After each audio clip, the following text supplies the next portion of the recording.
प्यारे विद्यार्थियों, भक्ति काल हिंदी साहित्य का स्वर्ण युग माना जाता है और इसमें ऐसे महान व्यक्तित्व पैदा हुए जिन्होंने भक्ति को अपने गले का हार बनाया और उस मोक्ष तक पहुंचने का उन्होंने प्रयास किया।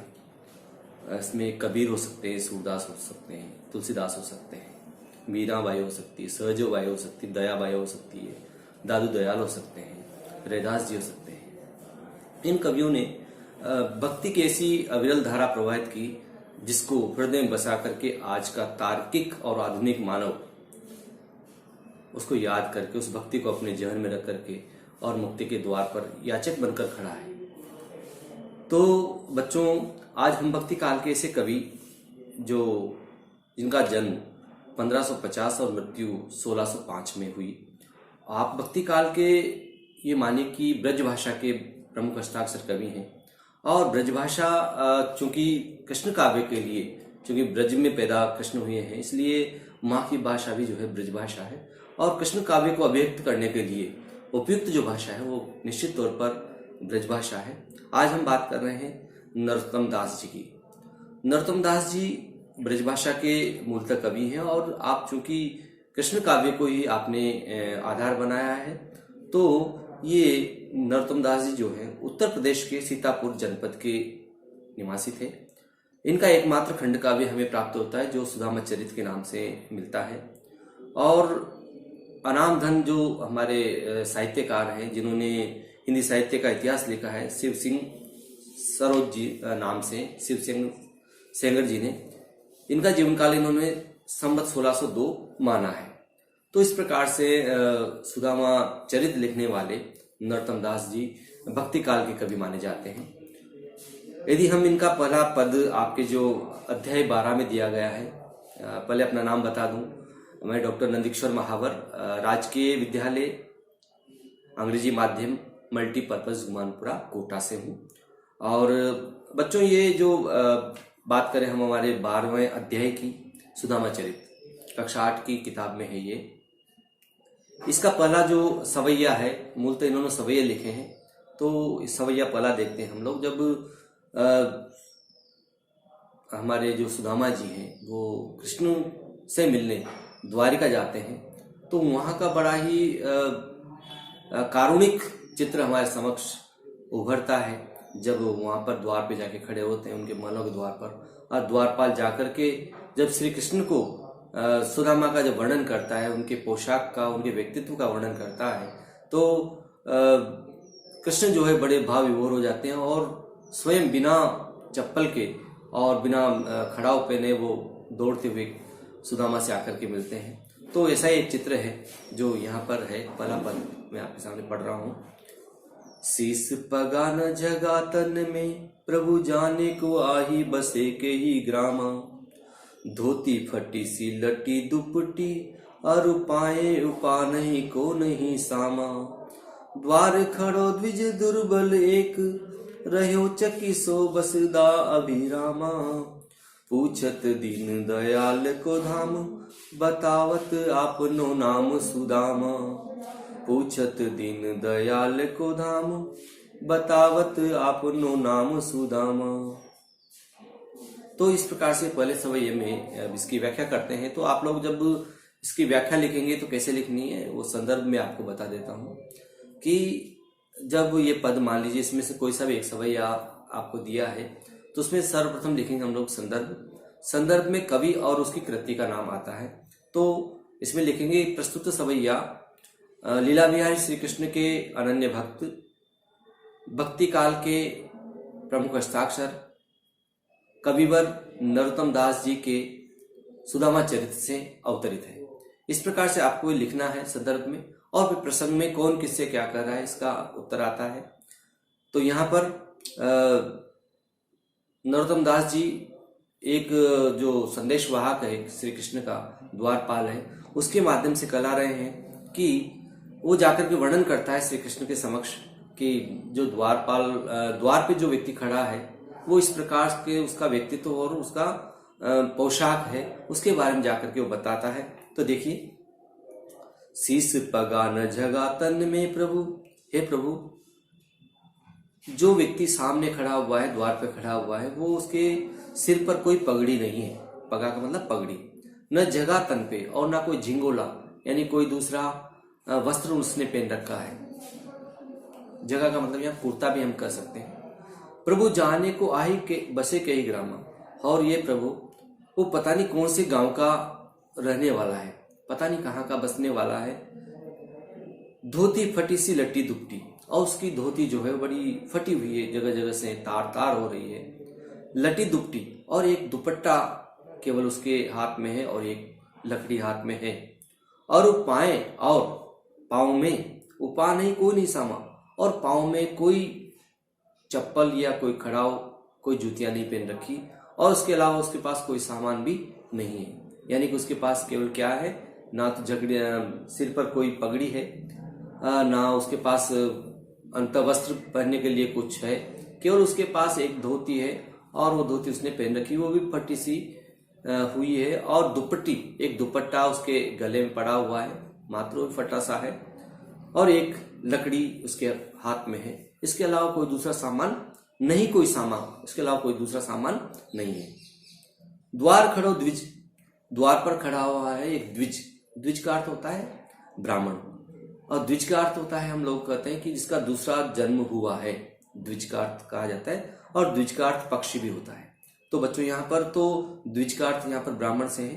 द्वार खड़ो द्विज दुर्बल, एक ब्राह्मण जो है बड़ा ही दुर्बल है, ज्यादा उसमें हार्ड मांस, मतलब मांस नहीं दिखाई देता, हार्ड दिखाई देते हैं। रहो चकिसो, वो बड़ा चकित हो रहा है, बड़ा आश्चर्यचकित हो रहा है यहाँ के महलों को देख करके। वसुधा अभिरामा, यहाँ की जो भूमि है इसको देख करके बड़ा ही वो आश्चर्यचकित हो रहा है। उसने अपने मुंह में उंगलियां दबा रखी है, अर्थात वो बड़ा आश्चर्यचकित है। अभिरामा, लगातार वो इस नगरी को देख रहा है। पूछत दीन दयाल को धाम, और वो केवल आपका धाम यानी कि दीन दयाल, दीनों के स्वामी, गरीबों के स्वामी, उनका धाम, उनका स्थान, उनका निवास पूछ रहा है।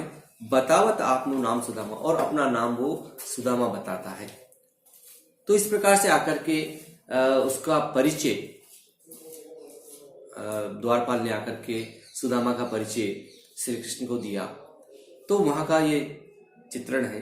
इसके बाद दूसरे पद में हम देखते हैं, जब श्री कृष्ण दौड़े हुए आते हैं और सुदामा नाम सुनते ही वो भाग करके और अपने मित्र को, जो बचपन का मित्र है सुदामा, और सांदीपनि ऋषि के आश्रम में जब साथ पढ़े थे, तो वहां का पुराना मित्र है, और बड़ा ही संकोची है सुदामा, कि वो सोच रहा है कि इतने बड़े कैसे जाकर के मैं मिलूंगा, जो राजा है इतनी बड़ी नगरी का, तो मैं एक राजा से कैसे मिल सकता हूँ लेकिन भगवान श्री कृष्ण तो दीनों के नाथ हैं, दीन दयाल हैं। वो जाकर के सुदामा को बड़े आदर के साथ और अपने महल में ले जाते हैं, और वहां ले जाकर के और उनके पैरों की जो बीमारियां देखते हैं, कांटे देखते हैं, उनको देख करके श्री कृष्ण भी रो पड़ते हैं। वही चित्रण अगले सवैये में है, देखिए। ऐसो बिहाल बीवाइन सो, पग कंटक जाल लगे पुनि जोए, हाय महा दुख पायो सखा, तुम आए इते न किते दिन खोए। देखी सुदामा की दीन दशा, करुणा करके करुणा निधि रोए। पानी पर आत को हाथ छुयो नहीं, नैनन के जल सो पग धोए। देखिए यहाँ पर श्री कृष्ण के पास जब सुदामा पहुंच जाते हैं, उनको बड़े सादर अपने महलों में ले जाते हैं, तो श्री कृष्ण उनकी बीमारियों को देखे, सब बेहाल देख करके, फटे हाल देख करके, और उनकी पैरों में, एड़ियों में जो बीमारियां पड़ गई थी, छाले पड़ गए थे, उनको देख करके सो मतलब उन्हें पग कंटक जाल लगे पुनि जोए, उनके पैरों में जो जितने भी कांटे लगे हुए थे उनको निकालने में लग गए। कौन? श्री कृष्ण। और फिर श्री कृष्ण कहते हैं सुदामा से, हाय महादुख पायो सखा, हे मेरे मित्र सखा, तुम इतने बड़ा दुख झेल करके यहाँ आए हो, और इतनी गरीबी तुमने देखी है। तुम आए इतने न कितने दिन खोए, तुमने यहाँ आने में कितने दिन लगा दिए, यानी कि तुम कितने संकोची हो कि अपने मित्र से अपने दारुण दशा को नहीं बता पाए, नहीं कह पाए, आकर के नहीं कहा, अरे मुझे एक बार कहला तो दिया होता, मैं स्वयं वहां आ जाता। श्री कृष्ण ये कहते हैं, आए इतने कितने दिन खोए, तुमने यहाँ आने में कितने दिन लगा दिए, कितना समय लगा दिया। देखी सुदामा की दीन दशा, करुणा करके करुणा निधि रोए।